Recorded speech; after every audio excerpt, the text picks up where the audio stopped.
Selanjutnya, saya akan menjelaskan tentang ANOVA. Pada sebuah penelitian, seringkali pembandingan yang dilakukan tidak terbatas pada dua kelompok, tapi bisa melebihi dua kelompok. Pada kondisi tersebut, uji statistik yang digunakan ada uji varian atau uji F atau disebut juga uji ANOVA, Analysis of Variance. Berdasarkan faktor yang menimbulkan variansi, maka uji ANOVA dibedakan menjadi dua. Yang pertama, ANOVA one way, yang artinya digunakan apabila hanya ada satu faktor yang diamati. Dan yang kedua, ANOVA two way, yang artinya faktor yang diamati lebih dari dua. Sebagaimana uji parametrik pada umumnya, maka pada uji ANOVA terdapat beberapa prasyarat yang harus dipenuhi melalui uji asumsi, yaitu uji normalitas atau data terdistribusi normal dan variasi sama atau uji homogenitas. Ya, sekarang saya akan menjelaskan uji ANOVA one way menggunakan SPSS terlebih dahulu. Di sini saya akan memberikan contoh soal. Berdasarkan hasil survei, diketahui produktivitas susu sapi di Indonesia 8-10 liter per hari. Salah satu faktor penyebab rendahnya produktivitas susu sapi adalah kurangnya nutrisi mikro dan nutrisi makro. Misalnya, kebutuhan zinc pada sapi sebanyak 40-50 mg per hari, sedangkan rata-rata kandungan pada makanan sapi saat ini hanya 25-38 mg per hari. Maka, dilakukan suplementasi temulawak pada ransum untuk meningkatkan produksi susu.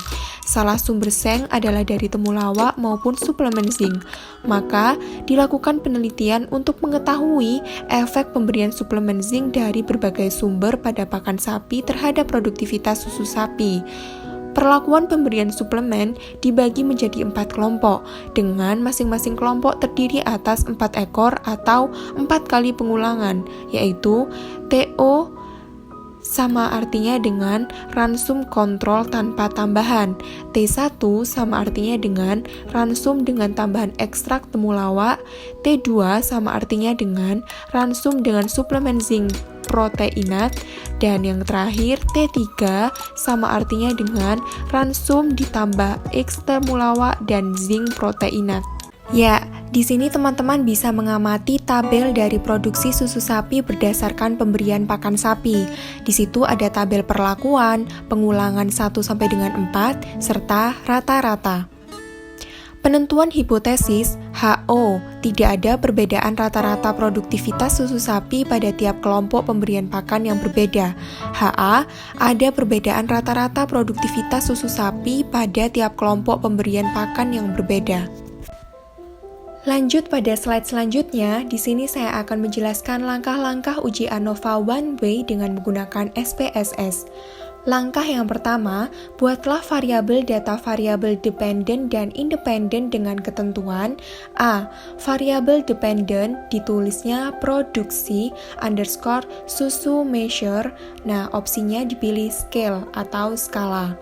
Yang kedua, variabel independent perlakuan measure scale value 1 label, T0 value 2, label T1 dan seterusnya sesuai jumlah kelompok yang ada. Masukkan data yang ada pada Windows Data View dan apabila kita mengaktifkan value labels akan terlihat seperti ini. Langkah yang ketiga, analisis dilakukan dengan memilih Analyze Compare Means One Way ANOVA sehingga terlihat tabel berikut. Pindahkan variabel dependent ke dalam dependent list, sedangkan variabel independent ke dalam kolom factors. 4. Mengingat uji asumsi yang harus dipenuhi pada uji ANOVA, yaitu uji homogenitas, maka pada option kita aktifkan Homogeneity of Variance Test.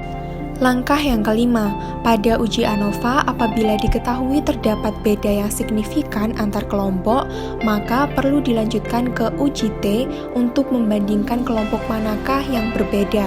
Namun melalui fasilitas SPSS kita dapat mengaktifkan post hoc bound variety. Yang keenam, akan terlihat hasil pada Windows Output terlihat 3 macam tabel, yaitu tabel homogenitas, tabel ANOVA, dan tabel post hoc. pada masing-masing tabel dapat diambil kesimpulan sebagai berikut. Berdasarkan tabel didapatkan nilai SIK 0,39 lebih besar dari A 0,05 sehingga HO diterima dan disimpulkan bahwa variasi antar kelompok sama atau homogen. Berdasarkan uji ANOVA didapatkan nilai SIK 0,0001 lebih kecil dari A 0,05 sehingga HO ditolak dan dapat disimpulkan bahwa terdapat perbedaan rata-rata produktivitas susu sapi pada kelompok pemberian pakan yang berbeda. Pada penelitian ini, kelompok pemberian pakan terbagi menjadi lebih dari 2, maka perlu diketahui kelompok manakah yang dinyatakan berbeda signifikan. Hal tersebut pada diketahui melalui tabel post-hook di bawah ini. Pada hasil uji post-hook Bonfereni, kita akan mendapati kelompok yang berbeda nyata melalui nilai SIK kurang dari A 0,05 atau dengan memperhatikan tanda bintang. Berdasarkan tabel di atas, didapati rata-rata produktivitas sapi susu berbeda signifikan kelompok yang adalah antar T0, T1, kelompok ransum dengan kelompok ransum dan ekstrak temulawak, T0, T2, kelompok ransum dengan kelompok ransum dan ekstrak suplemen zinc, dan T0, T3, kelompok ransum dengan kelompok ransum dan ekstrak temulawak dan suplemen zinc. Melangkah selanjutnya yakni uji ANOVA 2-way menggunakan SPSS. Di sini saya akan memberikan contoh soal. Seorang guru ingin mengetahui prestasi belajar siswa berdasarkan gender, laki-laki dan perempuan. Setelah menerapkan model pembelajaran kooperatif pada materi yang sama, sampel yang diambil 3 sekolah, di mana ketiga sekolah tersebut diterapkan model pembelajaran yang berbeda. Berikut hasil tes belajarnya. Teman-teman bisa dapat mengamati.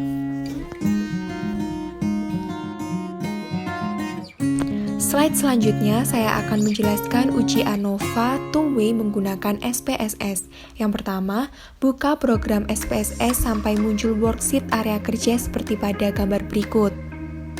Kedua, sebelah kiri bawah ada 2 pilihan yaitu data view dan variable view. Lalu klik variable view untuk menentukan variabel dari data. Baris pertama pada kolom name ketik nilai, sedangkan type, width, dan seterusnya biarkan saja. Baris kedua ketik sekolah pada kolom name, lalu pada value, posisikan mouse pada sudut kotak none, lalu klik sampai muncul kotak value label seperti pada gambar berikut. Nah, setelah melakukannya akan muncul gambar seperti ini.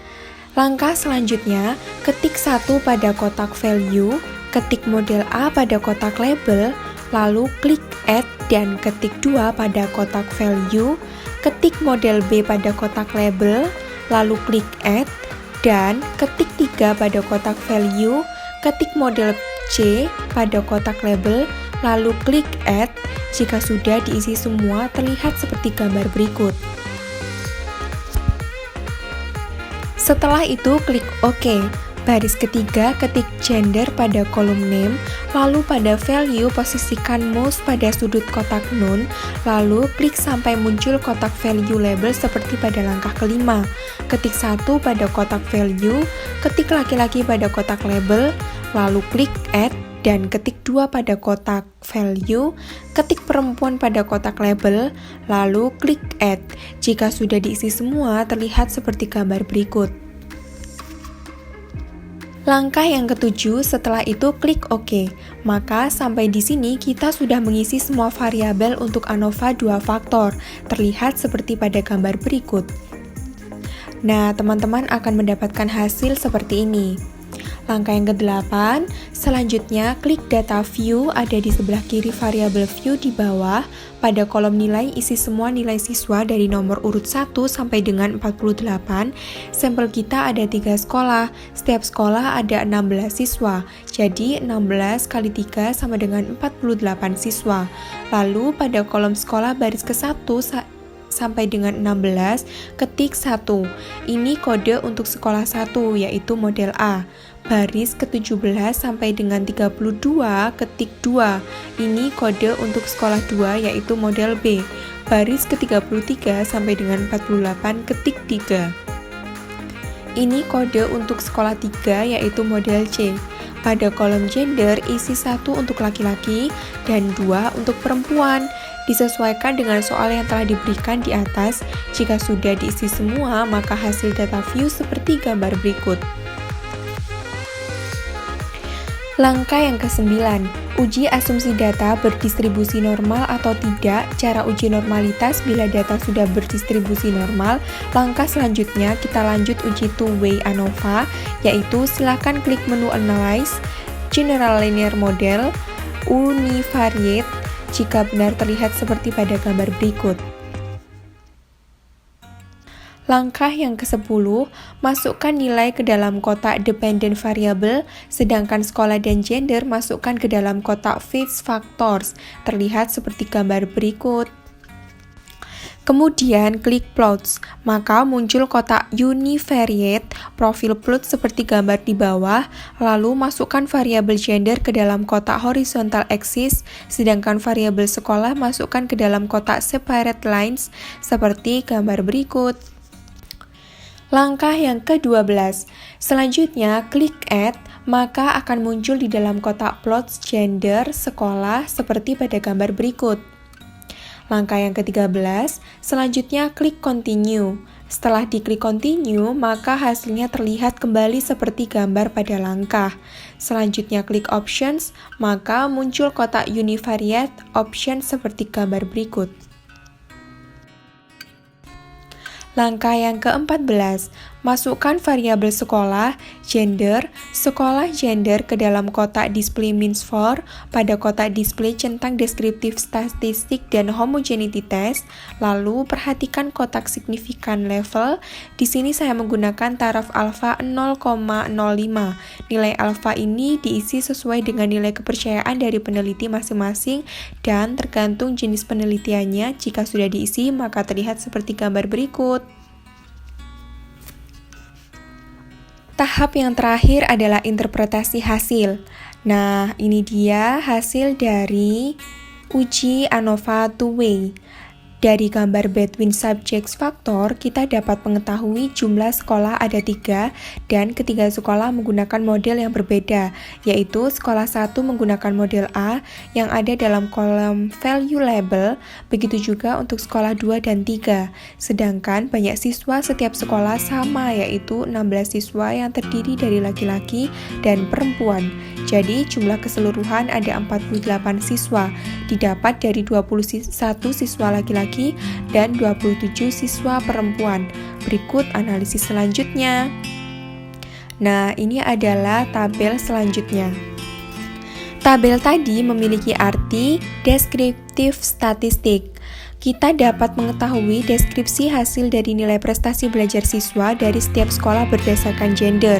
Misalnya, sekolah 1 menerapkan model A, diperoleh nilai rata-rata min untuk siswa laki-laki sebesar 39,71, standar deviasi 5,251, dan jumlah siswa laki-laki ada 7, sedangkan siswa perempuan diperoleh nilai rata-rata 36,67, standar deviasi 4,690, dan jumlah siswa perempuan 9.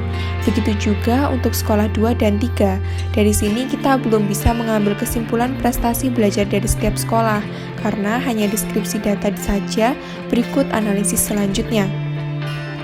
Dari gambar Levin Test of Equality of Error Variance atau homogenitas, diperoleh nilai SIG 0,270 atau nilai SIG ini lebih dari 0,05. Syarat homogenitas artinya ketiga sampel mempunyai varians yang sama atau sudah memenuhi syarat uji ANOVA. Berikut adalah hasil analisis selanjutnya.